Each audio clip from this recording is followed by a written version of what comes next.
For suitcase exporter Li Jing, it usually takes 6 months to complete an order, from contract signing to the final settlement.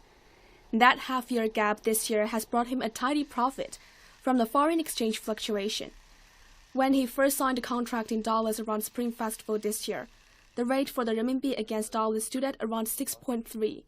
It's now at around 6.9, and the extra renminbi he's received from that roughly 8% fluctuation is equivalent to his whole year's net profit.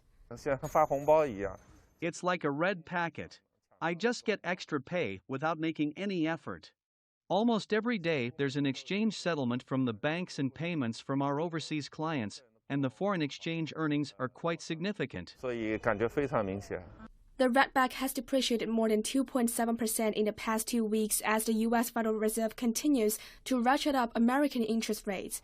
But it's worth noting that the Chinese yuan has displayed continued stability against non-US dollar currencies, with the renminbi index, which measures the yuan's performance against a basket of currencies, still standing above 100, since the greenback surged to a 20-year high amid market expectations of higher interest rates in the US. Its exchange rate against the euro, Japanese yen, and the UK pound has also surged more than 3.8%. Experts point out that the Chinese central bank has a range of tools at its disposal to stabilize the yuan's exchange rate if it needs to.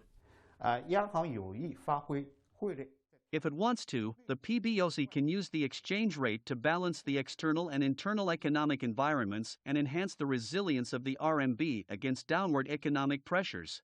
Still, studies tell us that a depreciation of the RMB boosts exports and increases domestic production.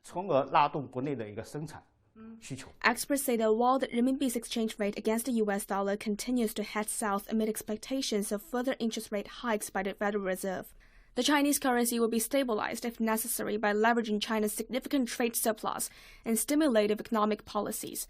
But in the meantime, it's all good news for the exporters. Zhang Shixuan Money Talks.